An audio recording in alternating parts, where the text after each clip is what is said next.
मंत्र इंपॉर्टेंट है। तो आयात यामता शक्ति का मतलब होता है कि जो यज्ञ किसी विशेष व्यक्ति के द्वारा करवाया जाए। जैसे पुत्रेष्टि यज्ञ करने के लिए श्रृंगी ऋषि की आवश्यकता थी, उनकी मंत्रों के उच्चारण में वो शक्ति थी कि वो ब्रह्मांड से ब्राह्मी या उत्पादक शक्ति को एक चरु में इम्बाइब कर दें। चरु जो है, जो यज्ञ का प्रसाद है, यज्ञ की अग्नि पे जो पकाया जाता है खीर के रूप में, उसमें ब्रह्मांड से ब्राह्मी शक्ति को आवाहित करके उस चरु में सम्मिलित करा दें, जिससे कि उस चरु का सेवन करने से राजा दशरथ की 3 रानियों के बच्चे हुए। ये आयात यामता शक्ति, अर्थात विशेष स्थान पे किसी विशेष व्यक्ति के द्वारा। और साधारण बोलने में अगर आप समझा सकते हैं तो ऐसे कि आप ऐसे ही किसी पंडित जी को बुला लाएं यज्ञ कराने के लिए। उसके अलावा आप कंपैरिजन करें कि आप किसी गायत्री प्रवाह के ऐसे व्यक्ति को बुला के लाएं जो नित्य प्रति गायत्री मंत्र का जाप करता है। आप गोविंद भाई साहब से बुला के कराएं, या किसी ऐसे आचार्य से कराएं जो स्वयं गायत्री मंत्र का नैष्ठिक उपासक है। तो उसके मंत्रों के उच्चारण में, उसके मंत्रों की शक्ति में, और एक साधारण व्यक्ति के द्वारा कराए जा रहे गायत्री मंत्र के उच्चारण में तो बहुत अंतर होगा। तो ये उसकी शक्तियां हो गई। बहुलीकरण शक्ति का मतलब, जैसे आइंस्टीन ने कहा कि बहुत छोटे से द्रव्य को यदि ऊर्जा में परिवर्तित कर दिया जाए तो बहुत huge amount of energy generate होता है। तो वही बात मंत्रों के उच्चारण में भी लगती है। हम थोड़ा सा समिधा डालते हैं, थोड़ी सी हवन सामग्री डालते हैं, तो हवन सामग्री का अल्प भाग यदि ऊर्जा में परिवर्तित होता है तो huge amount of energy produce होती है। और इसके लिए हमको जो आइंस्टीन का फॉर्मूला है उसी के अनुसार ये सिद्ध करना होता है कि अगर जो हवन सामग्री का बहुत थोड़ा सा पार्ट भी अगर कन्वर्ट हो गया तो बहुत उच्च अमाउंट में एनर्जी निकलेगी। हमारा एक जो आप प्रश्न था उसका उत्तर शायद आपने दे दिया। आज हमारा ये प्रश्न होने वाला था कि आपने कहा कि जो सामग्री होती है वो नैनो पार्टिकल्स में डिवाइड होती है, और हाँ, फिर आपने ये भी बताया कि जो आ, हमारी सामग्री है वो एनर्जी में कन्वर्ट होती है। तो अभी आपने बता दिया कि बहुत थोड़ा सा, यानी उसमें से बहुत थोड़ा सा जो लिटिल लिटिल सामग्री अमाउंट। अब वो उसी के एनर्जी लिए में कन्वर्ट होती है, और बाकी जो है वो यही समझेंगे कि नैनो नैनो पार्टिकल्स में कन्वर्ट। नैनो पार्टिकल्स में डिवाइड होकर के वातावरण में फैल जाती है दूर दूर तक। ठीक है। अब आइए आज की कक्षा शुरू करने से पहले एक बार गायत्री मंत्र पढ़ते हैं। ओम भूर्भुवः स्वः तत्सवितुर्वरेण्यं भर्गो देवस्य धीमहि धियो यो नः प्रचोदयात्। ओम गुरुर्ब्रह्मा गुरुर्विष्णु गुरुर्देव महेश्वर गुरुर्देव परब्रह्म तस्मै श्री गुरुवे नमः। तस्मै श्री गुरुवे नमः। यहाँ पर परम पूज्य गुरुदेव परम वंदनीय माता जी की सूक्ष्म उपस्थिति में हम लोग इस स्वाध्याय को प्रारंभ करते हैं। यज्ञ के विषय में हम लोग बात कर रहे थे। यज्ञ एक महत्वपूर्ण विज्ञान है। इसमें एक बात आपको, जो सुन रहे हैं लोग आपकी बात, उनको ये बतानी पड़ेगी कि यज्ञ में आपने हवन सामग्री डाली, वो नन्हे नन्हे कणों में, नैनो पार्टिकल्स में डिवाइड होकर वातावरण में फैल गई। वो कहेंगे इतने छोटे पार्टिकल से असर कैसे होगा। उनको आप 2-3 बातें बता सकते हैं। एक तो आप मिर्च वाला उदाहरण दे दीजिए। ठीक है, एक व्यक्ति को खिलाएंगे तो एक व्यक्ति ही प्रभावित होगा, और अगर वही मिर्च यज्ञ की अग्नि की तरह से अग्नि में डाल देंगे तो उसका जो एक्टिव कंपोनेंट है कैप्साइसिन, वो अनेक लोगों को प्रभावित कर सकता है, जो लोग भी उस हवा में सांस लेंगे। एक बात और बता सकते हैं आप कि होम्योपैथी की दवा जो लोग खाते हैं उनको पता होगा, और डॉक्टर से अगर वो लोग बातें करते होंगे तो उनको ये पता होगा कि डॉक्टर ये देखता है होम्योपैथी में कि अगर बीमारी हल्की है तो वो मदर टिंचर देता है। उसमें मदर टिंचर का मतलब होता है किसी दवा का स्पिरिट में सॉल्यूशन, मदर टिंचर, पहली बार जो बनाई दवा को स्पिरिट में घोल करके, तो वो मदर टिंचर। पहला कंसंट्रेशन, इसमें दवाई की मात्रा अधिक है, प्रभाव कम है, ये जानना पड़ेगा। दवा की मात्रा अधिक है, प्रभाव कम है। अगर डॉक्टर को लगता है कि दवा हमें अधिक पोटेंसी की देनी है, यह शब्द है अधिक पोटेंसी की, तो यहां पोटेंसी का मतलब होता है होम्योपैथी में कि दवा की मात्रा कम हो जाए। अब आपने मदर टिंचर जो बनाया, वो मदर टिंचर का एक हिस्सा लिया और 9 हिस्सा प्योर स्पिरिट लिया, उसको आपने हिलाया अपने हाथ में पकड़ करके, ठीक है। तो आपने उसको जो पकड़ के हिलाया, तो वो 1/10 रह गई औषधि, क्योंकि 9 हिस्सा स्पिरिट और एक हिस्सा मदर टिंचर। तो उसमें मदर टिंचर एक हिस्सा है और दोनों मिल करके हो गए 10 हिस्से, तो 1/10 औषधि का हिस्सा रह गया, यानी कि औषधि डाइल्यूट हो गई, औषधि की मात्रा 1/10 रह गई। लेकिन होम्योपैथी के डॉक्टर के हिसाब से ये पोटेंसी बढ़ गई, दवा की शक्ति बढ़ गई। अब जो नई शक्ति बनी, वो इसमें से एक हिस्सा इसका लिया और 9 हिस्सा फिर से स्पिरिट लिया, अब उसको हिलाया, तो अब दवा का मात्रा 1/100 हो गया, क्योंकि पहले 1/10 हुआ था, उसका फिर 10वां हिस्सा हो गया, तो अब 1/100 हिस्सा हो गया। अब ये एक सेंट वाली पोटेंसी बन गई, यानी कि ये 100 गुना अधिक इसकी क्षमता है। दवा की क्षमता 100 गुना हो गई और दवा की मात्रा 1/100 हो गई। ये बात आप समझिए। अब इसी तरह से 1 मिलियन पोटेंसी, 1 M वाली पोटेंसी वो बनाते हैं, और मिलियन का मतलब होता है एक के बाद 6 जीरो, इसको 10 लाख कहते हैं। 1 मिलियन को हिंदी में 10 लाख कहते हैं। तो इसमें दवा की मात्रा उत्तरोत्तर कम होती चली गई, मात्रा कम होती गई, पोटेंसी बढ़ती चली गई। मदर टिंचर अगर रोज पिलाना पड़ेगा, तो 1 M की दवा हफ्ते में एक बार देनी पड़ेगी। तो जो लोग होम्योपैथी की दवा खाते हैं, उन्हें ये सब बातें पता है। तो आप ये सोचिए कि दवा की मात्रा कम होते जाने पे भी होम्योपैथी में डॉक्टर जानता है कि इसकी पोटेंसी बढ़ती जा रही है। क्यों? क्योंकि उसको पकड़ के उन्होंने हिलाया है, हिलाते समय उनके हाथ की जो ऊर्जा है वो उसमें गई है। ठीक है। एक हमारे होम्योपैथी के डॉक्टर हमारे घर के पास रहते हैं, आदरणीय डॉक्टर राकेश मिश्रा जी। तो वो तो कहते हैं, मैं जब हिला करके बड़ी पोटेंसी की दवा बनाता हूं, तो ओम नमः शिवाय, ओम नमः शिवाय बोलता रहता हूं। यानी उनके विचार भी जा रहे हैं, उनकी ये भावना, चाहे भावना यही हो कि मेरा मरीज ठीक हो जाए, लेकिन ये भावना तो डाल रहे हैं वो उसमें, उनकी दवा ज्यादा असर करती है अन्य डॉक्टर्स के मुकाबले। अन्य डॉक्टर्स हो सकता है केवल दवा हिलाते रहते हो, तो उनकी जो इलेक्ट्रिकल एनर्जी है वो जाती है।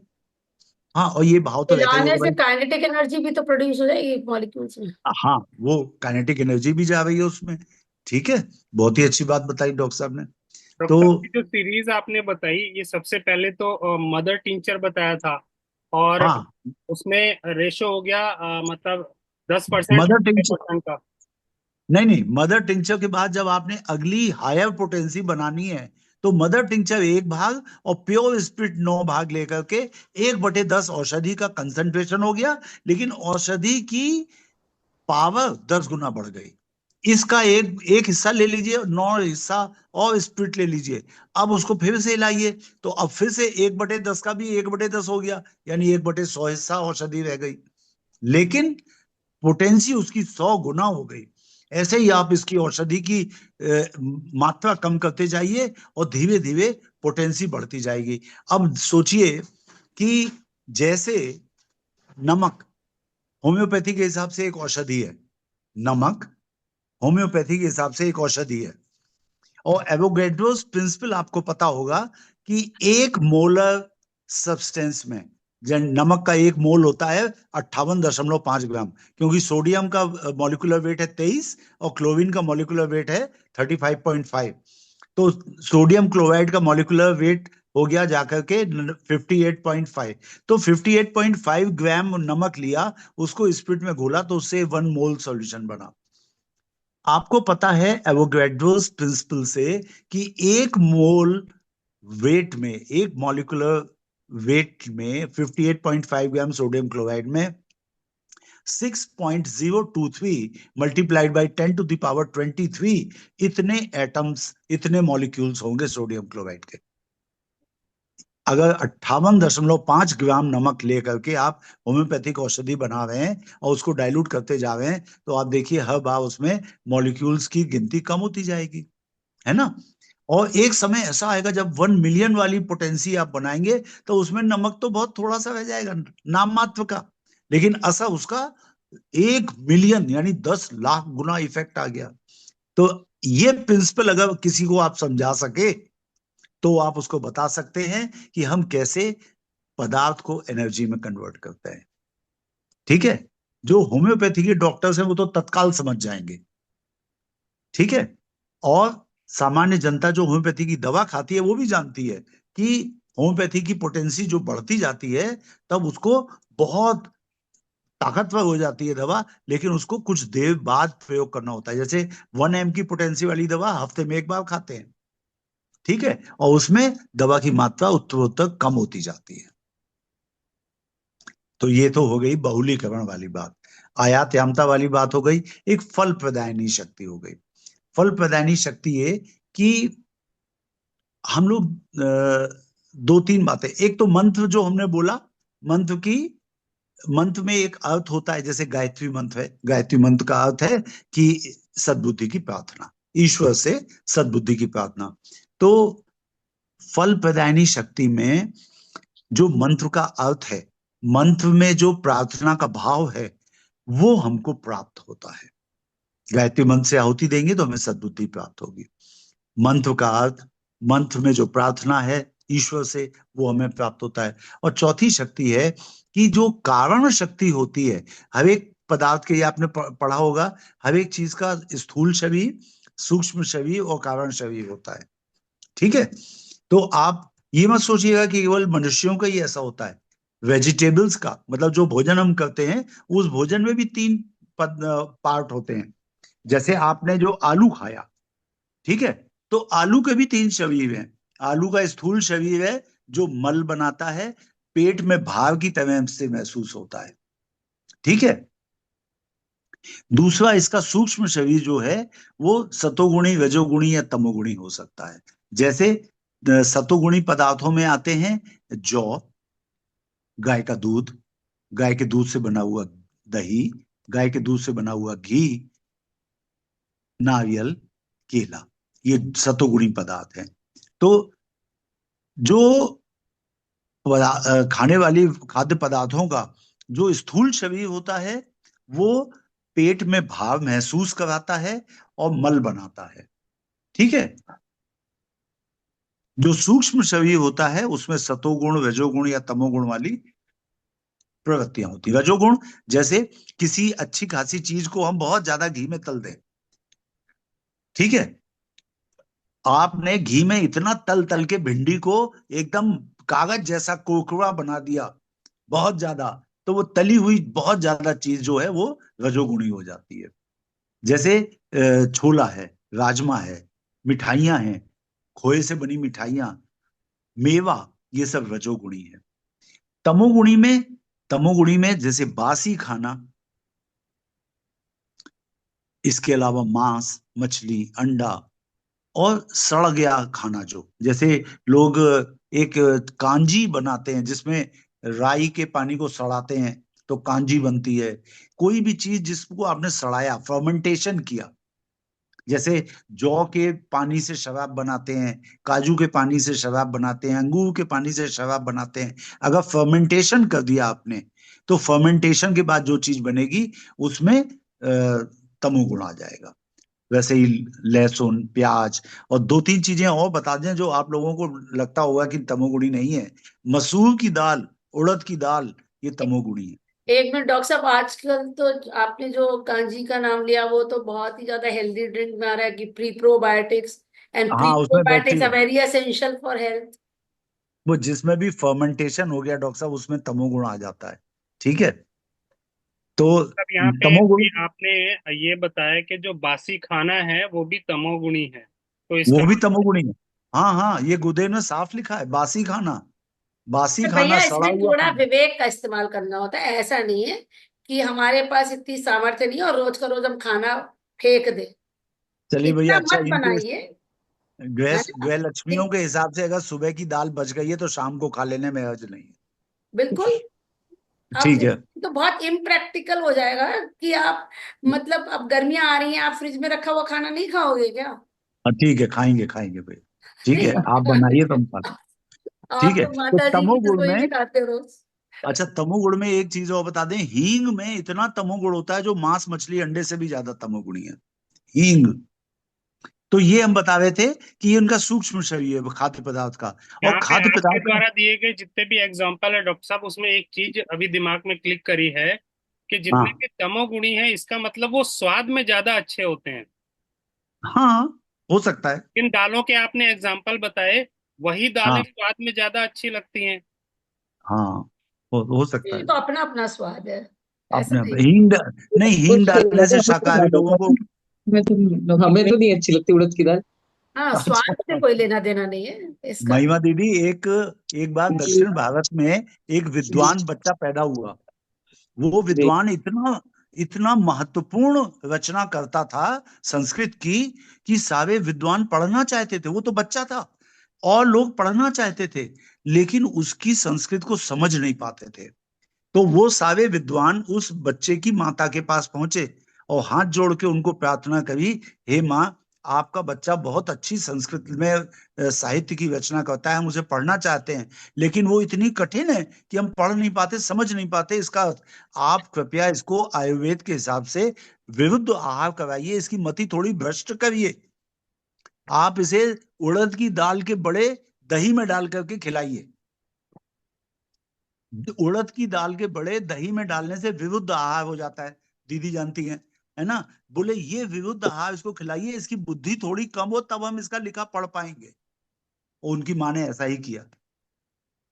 तो ये तो एक छोटी सी बात मैंने आपको बताई कि जो हमारे तीन शरीर हैं, वैसे ही खाद्य पदार्थों के भी तीन शरीर हैं। और ये इसलिए बताना पड़ा कि हम मंत्रों की शक्ति के बारे में बात कर रहे थे। जब हम यज्ञ करते हैं तो यज्ञ से हम अपने शरीर में देवत्व की स्थापना करते हैं। जो आप पहले ब्रह्म संध्या जो करते हैं ना गायत्री मंत्र से, तो उसमें आप अपने शरीर के सभी अंगों में देवत्व की स्थापना करते हैं। नंबर एक बात, आप धरती की पूजा करते हैं।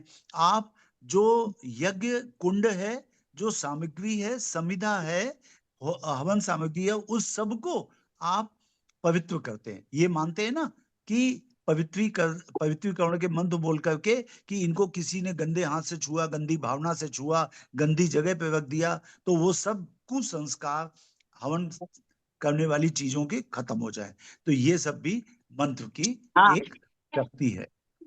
भिंडी और परवल, हाँ, छोंकले खट्टे भाई। अच्छा, और अब हम लोग आते हैं आज, ये चार शक्तियां हो गई, ठीक है। तो यज्ञ एक महत्वपूर्ण विज्ञान है। जिन वृक्षों की समिधाएं काम में ली जाती हैं उनमें विशेष प्रकार के गुण होते हैं। किस प्रयोग के लिए किस प्रकार की हव्य वस्तुएं हुई जाती हैं उनका भी विज्ञान है। उन वस्तुओं के आपस में मिलने से एक विशेष गुण संयुक्त सम्मिश्रण तैयार होता है, जो जलने पर वायुमंडल में एक विशिष्ट प्रवाह पैदा करता है। वेद मंत्रों के उच्चारण की शक्ति से उस प्रभाव में और भी अधिक वृद्धि होती है। फलस्वरूप जो व्यक्ति उसमें सम्मिलित होते हैं उन पर तथा निकटवर्ती वायुमंडल पर उसका बड़ा प्रभाव पड़ता है। सूक्ष्म प्रकृति के अंतराल में जो नाना प्रकार की दिव्य शक्तियां काम करती हैं उन्हें देवता कहते हैं। ये समझने की बात है। देव शक्तियां एक ही परमात्मा की वही शक्ति काम क्या कर रही है उसके हिसाब से अलग नाम हो जाता है। इलेक्ट्रिकल एनर्जी एक है। जब वो इलेक्ट्रिकल एनर्जी पंखे में गई तो पंखे को घुमा रही है, एसी में गई तो ठंडक पैदा कर रही है, हीटर में गई तो गर्मी पैदा कर रही है, और बल्ब में गई तो प्रकाश पैदा कर रही है। इलेक्ट्रिकल एनर्जी वही है। देव शक्तियों को हम किस कार्य में प्रयोग कर रहे हैं। आपकी माँ, जब आप छोटे बच्चे थे, आप स्कूल से लौट के आए तो आपसे वो पूछेगी बेटा आज क्या पढ़ाया गया, कोई चीज समझ में नहीं आई तो बताओ, होमवर्क करा दें तुम्हें।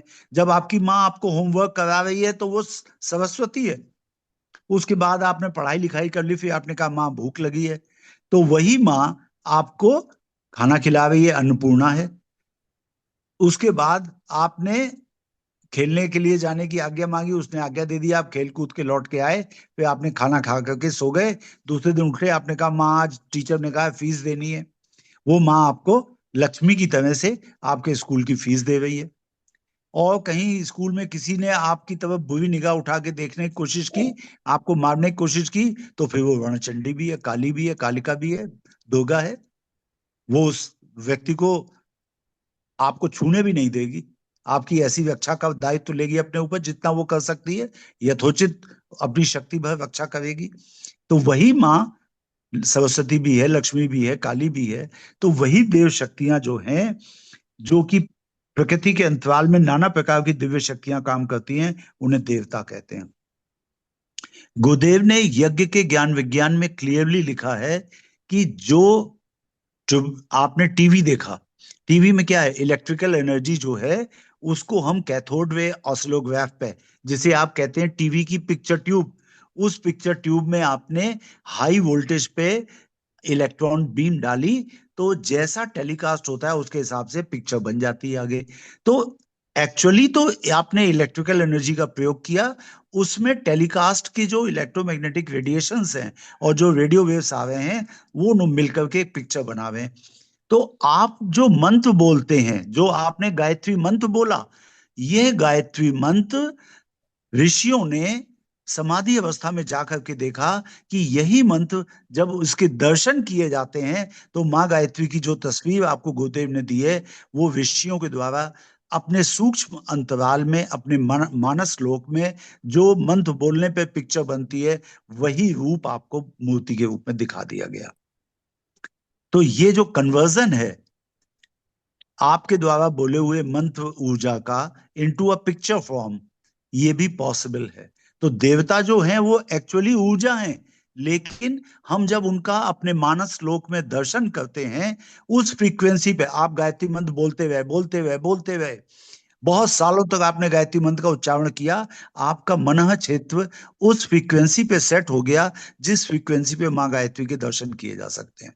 लेकिन हाँ, और भी कई बातें हैं। जब तक आपका चिंतन चरित्र व्यवहार पवित्र नहीं होगा, आपको प्रत्येक लड़की में माँ गायत्री के दर्शन नहीं होंगे, तब तक माँ गायत्री आपको दर्शन नहीं दे सकती, आप कितना भी डॉक्टर, गायत्री मंत्र जप लिए। जी भैया। मैं एक निवेदन में क्षमा हाँ चाहूंगा आप। जी जी। ये नहीं, आप तो ऊर्जा इसमें की कुछ ना बात हो कुछ रही है, ऐड करेंगे, क्षमा की बात ऊर्जा ही की नहीं। बात हो रही है और हाँ गायत्री मंत्र की बात हो रही है। तो हाँ ये जो अप्रैल की युग निर्माण योजना है, जी उसमें एक लेख आया है गायत्री के परम साधक श्री हनुमान जी। जी। तो वो मैंने अभी पढ़ा। हाँ तो उसमें उनकी मां ने आज्ञा दी कि तुम्हारी दीक्षा हालांकि सूर्य भगवान तो हो चुकी है, लेकिन अब हाँ। तुम उनसे और उच्च शिक्षा प्राप्त करने के लिए सूर्य लोक में जाओ। अच्छा तो वो हनुमान जी वहां के लिए चले और एक लिमिट तक पहुंच गए। उसके बाद वहां उन्होंने देखा कि अनेक प्रकार की ऊर्जा तरंगे विभिन्न रूपों में, विभिन्न रंगों में निकल दिग्जाल, रही हैं। उन्हें आगे का मार्ग नहीं दिखाई पड़ रहा है। अच्छा तो हाँ, तो उन्होंने वहीं पर भगवान राम का नाम जप शुरू कर दिया, उसमें बड़े तल्लीन हो गए। अच्छा। तो वो उस अ, उसमें उसका जो प्रभाव हुआ उनके राम नाम जप का, वहां एक ऋषि प्रकट हुए महातपा। हाँ तो महातपा ऋषि ने उनको, उनके जो तल्लीन थे उसने उनको जगाया और उसको कहा कि यहाँ के जिस स्थान पर अभी ये वो थे, वहां से आगे पदार्थ की गति नहीं है, ऊर्जा केवल की गति है ऊर्जा केवल, ही जा सकती है आगे। तो ऊर्जा जा उन्होंने सकती है। विशेष साधना बताई गायत्री मंत्र की। हाँ और इस प्रकार से वो फिर जो पढ़ लेंगे, जो मैं बता रहा हूँ, जो सुन रहे हैं मैं हमारे भाई बहन लोग, हाँ ये पृष्ठ संख्या 7 पर है, युग निर्माण योजना अप्रैल की। तो जी। फिर वो उन्होंने साधना के बाद वो उनका स्थूल सूक्ष्म और कारण शरीर जो है वो पदार्थ समाप्त हो गया और वो ऊर्जा में परिवर्तित हो गए।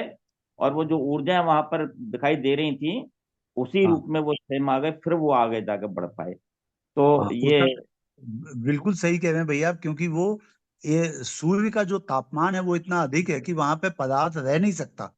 जी। पदार्थ जो है वो ऊर्जा के रूप में परिवर्तित हो जाएगा अपने आप। तो या तो आप स्वयं अपने स्वरूप में जो भी कुछ है पदार्थ, उसको पहले एनर्जी में ट्रांसफॉर्म कर दीजिए, तभी आपकी गति हो जाएगी उस श्लोक में। बिल्कुल सही कह रहे हैं आप। हाँ, गुरुदेव तो ने ये यज्ञ जी के ज्ञान विज्ञान में यही बात बताई है कि जो हम मूर्ति देखते हैं और जो मंत्र है, बोले ये एक दूसरे में कन्वर्टेबल है, इसको कन्वर्ट कर सकते हैं। ये जो हाँ पैराग्राफ है कि यज्ञ एक विज्ञान है, इसी पैराग्राफ में गुरुदेव ने क्लियरली लिख दिया है कि प्रकृति के अंतराल में जो नाना प्रकार की दिव्य शक्तियां काम करती हैं, उन्हें देवता कहते हैं। इन जी। देवताओं को अनुकूल बनाना, उनको उपयोगी दिशा में प्रयोग करना, उनसे संबंध स्थापित करना, यही देवताओं को प्रसन्न करना है। यह प्रयोजन यज्ञ द्वारा आसानी से पूरा हो जाता है। अच्छा, हम तो डॉक्टर साहब ऐसे ही समझते, आज आपने बारीकी बताई, हम तो ये समझते थे कि गायत्री मंत्र, गायत्री माता, गुरु जी और माता जी चारों एक हैं, है ना। आज हाँ ये बात समझ में आई कि एक कैसे हैं। हाँ, बहुत बहुत क्योंकि ये बहुत बहुत- कन्वर्टेबल है, ये जी एनर्जी में कन्वर्ट हो जाते हैं। श्रद्धेय जी। डॉक्टर साहब एक बार एक लेक्चर ले रहे थे, तो लेक्चर लेते लेते उन्होंने बताया कि मैं गुरुदेव के बुलाने से और आ गया, एमबीबीएस एमडी कर ली थी, और मैं यहाँ पे आ गया। और मैं देखता था सब लोग जितने बड़े भाई थे वो सब माता जी और गुरुदेव के पास आया करते थे। माता जी कलावा बांध दीजिए, अनुष्ठान करना है। तो मैं देख देख के उनसे प्रेरित हुआ, और मेरे मन में भी आ गया कि साधना तो करनी ही चाहिए यहाँ पे आकर के। और मैं भी पहुंच गया गुरुदेव के पास, कलावा बांध दीजिए। उन्हें क्या कहेगा, गायत्री माता के अनुष्ठान करूंगा। तो गुरुदेव बोले उससे क्या होगा, बोले अब चुप में। तो फिर बोले श्रद्धे की उससे गायत्री माता के दर्शन होंगे। तो बोले अरे वो तो ऐसे ही हो जाएंगे। और श्रद्धेय डॉक्टर साहब ने कहा तत्काल जहां पे गुरुदेव बैठे थे वहां पे तत्क्षण उसी समय गुरुदेव गायत्री माता में कन्वर्ट हो गए। ये स्वयं श्रद्धेय डॉक्टर साहब के मुख से मैंने सुना है। और उसके बाद फिर उन्होंने कभी उनसे ये नहीं कहा कि मुझे अनुष्ठान करना है, क्योंकि वो बार बार कहते थे गुरुदेव की मेरा काम करो। जब ये कलावा बनवाने पहुंच जाते थे श्रद्धेय प्रणव पंडित डॉक्टर साहब, तो वो कहते थे मेरा काम कर, मेरा काम इम्पोर्टेंट है, अनुष्ठान नहीं। चलिए, संसार में कभी भी किसी वस्तु का नाश नहीं होता, केवल रूपांतर होता रहता है। जो वस्तुएं हवन में होमी जाती हैं, वे तथा वेद मंत्रों की शक्ति के साथ जो सद्भावनाएं यज्ञ द्वारा उत्पन्न की जाती हैं, वे दोनों मिलकर आकाश में छा जाती हैं। अब यहाँ पे एक बहुत खास बात है, हम लोग जब वेद मंत्र बोल रहे हैं यज्ञ अग्नि के सामने, तो हमारी आवाज ही नहीं जाती अग्नि के द्वारा अंतरिक्ष तक, देवताओं तक। हमारे विचारों के साथ साथ जो हमारी भावनाएं हैं वो भी ट्रांसमिट होती हैं। तो जब भी आप यज्ञ करें तो इस बात का ध्यान रखें कि केवल यज्ञ में मंत्र बोलना ही काफी नहीं है। मंत्र बोलने के साथ साथ उसका अर्थ आपके अंतःकरण में चलता रहे, मंत्र की शिक्षा आपके मन में क्लियर होती रहे, और भावनाएं आपकी वहीं पे सम्मिलित रहें। अर्थात तन से, मन से, भावनाओं से आप वहीं प्रेजेंट हो जहां पे यज्ञ हो रहा है। जो वस्तुएं हवन में होमी जाती हैं, वे तथा वेद मंत्रों की शक्ति के साथ जो सद्भावनाएं यज्ञ द्वारा उत्पन्न की जाती हैं, वे दोनों मिलकर आकाश में छा जाती हैं। उनका प्रवाह समस्त संसार के लिए कल्याणकारक परिणाम उत्पन्न करने वाला होता है। इस प्रकार यह संसार की सेवा का, विश्व में सुख शांति उत्पन्न करने का एक उत्तम माध्यम और पुण्य परमार्थ है। यज्ञ से याज्ञिक की आत्मशुद्धि होती है, उसके पाप ताप नष्ट होते हैं और शांति एवं सद्गति उपलब्ध होती है। सच्चे हृदय से यज्ञ करने वाले मनुष्यों का लोक परलोक सुधरता है। यदि उनका पुण्य पर्याप्त हुआ तब तो उन्हें स्वर्ग या मुक्ति की प्राप्ति होती है। अन्यथा यदि दूसरा जन्म भी लेना पड़े तो सुखी और श्रीमंत साधन संपन्न उच्च परिवार में जन्म होता है, ताकि आगे के लिए वह सुविधा के साथ सत्कर्म करता हुआ लक्ष्य को सफलतापूर्वक प्राप्त कर सके। आज के लिए इतना ही, शेष हम लोग अगले दिन भी कंटिन्यू रखेंगे। सभी को प्रणाम। प्रणाम ओम प्रणाम। शांति। प्रणाम भैया।